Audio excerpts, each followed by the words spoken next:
Hello everybody, today we are going to discuss Where the Mind is Without Fear by Guru R.N. Tagore. And he was born, you know very well that of course he was a very famous poet. His reputation was all over the world and he was recognized even in those times, internationally. And his reputation largely rests on his great work Gitanjali, which was a collection of poems. So R.N. Tagore, Guru Rabindranath Tagore, who was born in Bengal in 1861 and died in 1941. That means he lived for about 80 years.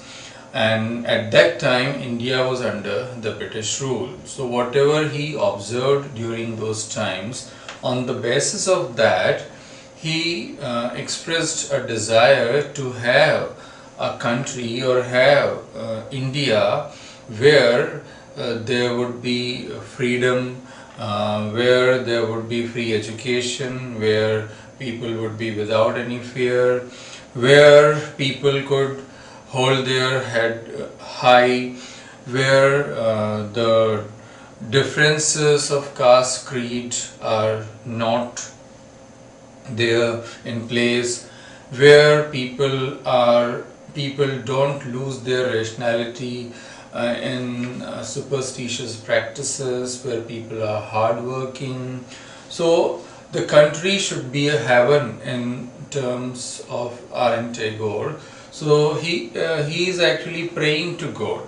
So the original title of this poem was Prarthana.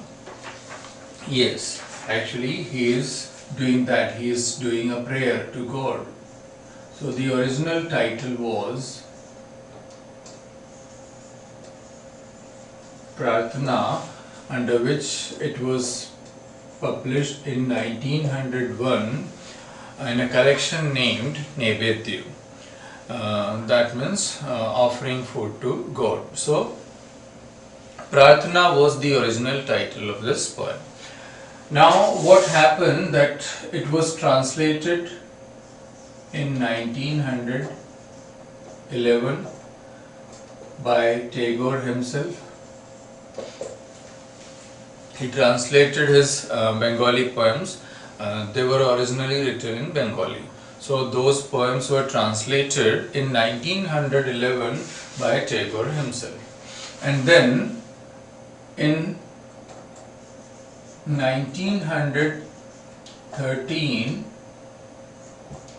he received Nobel Prize for Literature, especially for his work titled Gitanjali.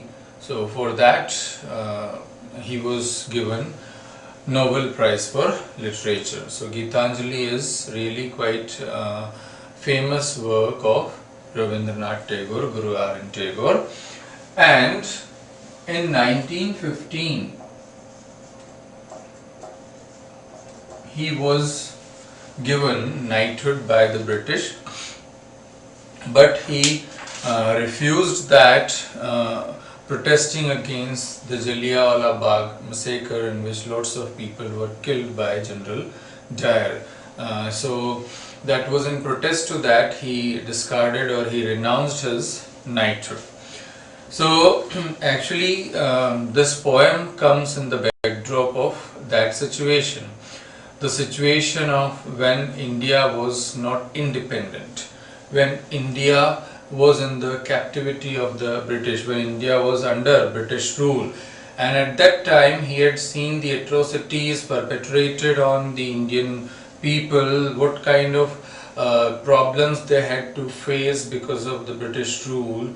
So he saw all that. So in the wake of all that, the situation prevailing in India in those times, he has written this poem to convey the ideas or the thoughts that emerge in his mind, that India should be all free. So what kind of India he is dreaming of, what should be or how India should be. So that dream of India has been presented in this poem, the future projection of India. That is what do we find in this poem. This poem is a free verse. There is no rhyme or rhythm in this poem. Simply the poet is presenting his beautiful ideas about India, his nation, his country, that what kind of India he is dreaming, and he is praying to God that yes, he should lead people into that heaven. So he actually aspires for heaven in the form of his country. So metaphorical usages have also been made here by the poet. So let's see how he is conveying all these things here in this poem. Where the mind is without fear and the head is held high. It means the poet is trying to say that he wants his country to be such where people have no fear, where people are without all kinds of, above all such things or elements of fear. There should be no fear at all, fear of anything, anybody, because under British rule actually people were afraid of the British and they could be beaten for any small and trivial thing and could be put into prison and punished. So he wanted people to be free of any kind of fear. The second thing that he wanted, that they should hold their head high. It means in their own country, why should people live with their head down? Why should they be ashamed of? Why should they be afraid of anything? They should have self-esteem and a pride, and they should live with their head held high. So that is what he wanted for his people, the citizens of India, where knowledge is free. So the knowledge, he wanted that knowledge should be free for all. There should be no taxation, there should be no fee or no restriction in terms of education, that only rich people could have education, only higher caste people should have education. So no such restrictions or no such bars should be there with regard to education. It should be for all, it should be free. That's what he wanted. And where the world has not been broken up into fragments by narrow domestic walls. So he didn't want the country to be divided or separated or fragmented by narrow ideas and prejudices like caste and creed and community and sect. So he didn't want people to be divided with such notions of casteism and religion, which actually were very much dominant in those times.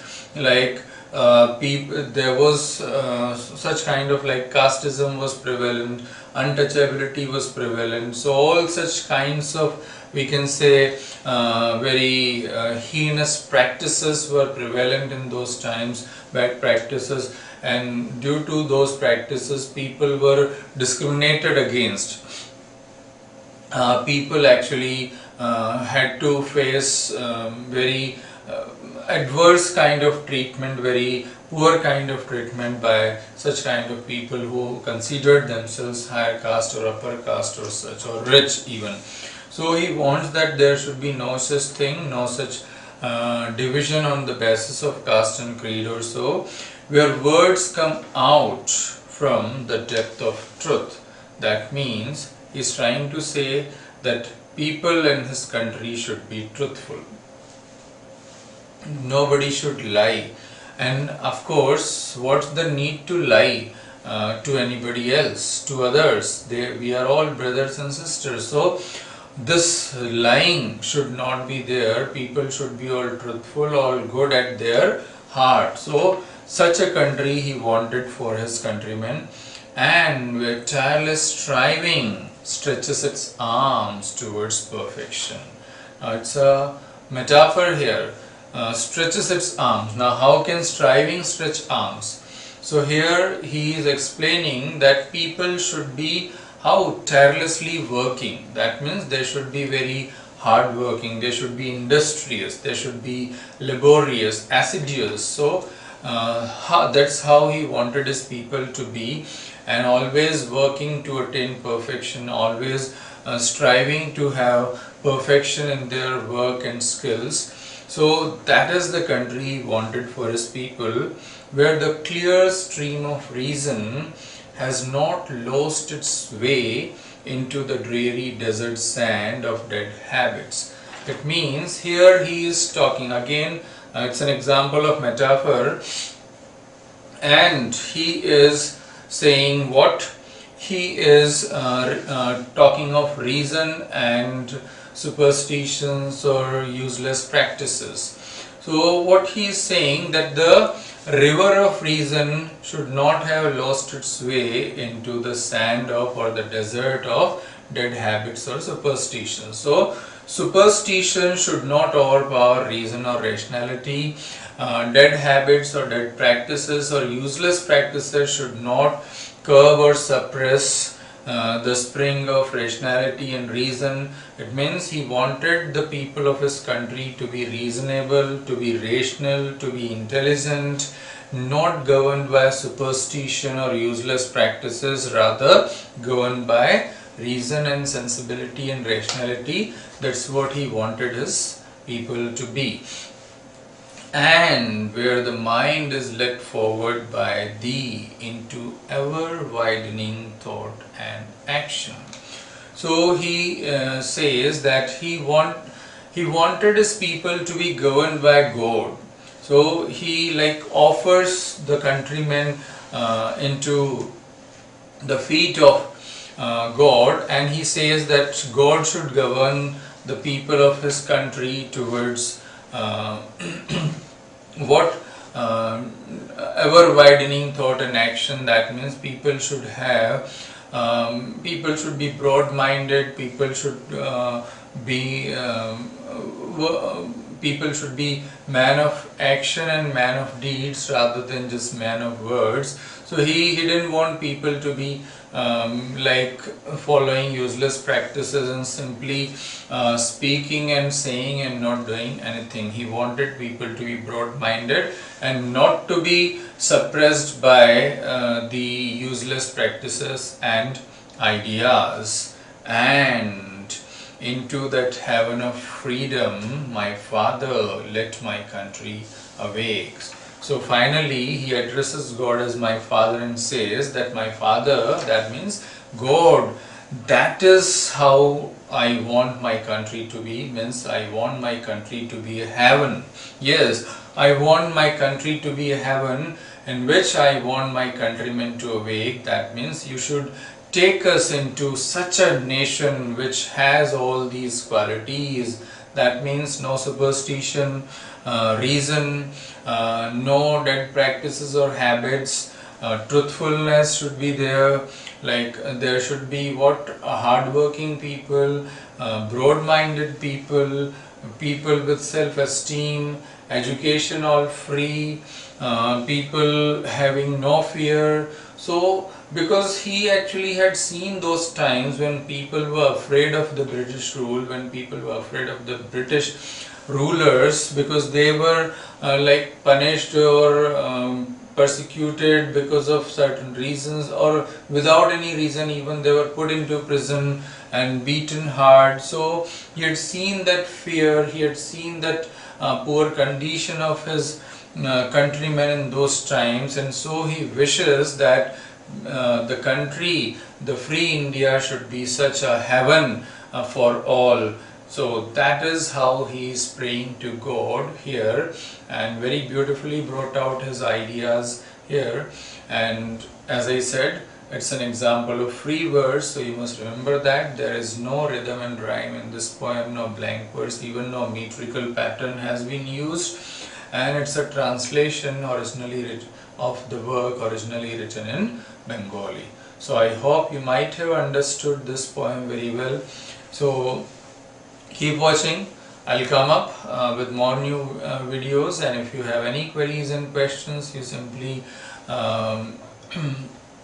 write your queries and things in the comment box, and I'll definitely respond to your queries. We can definitely have a good discussion talk there. So till then, keep watching. Thank you very much.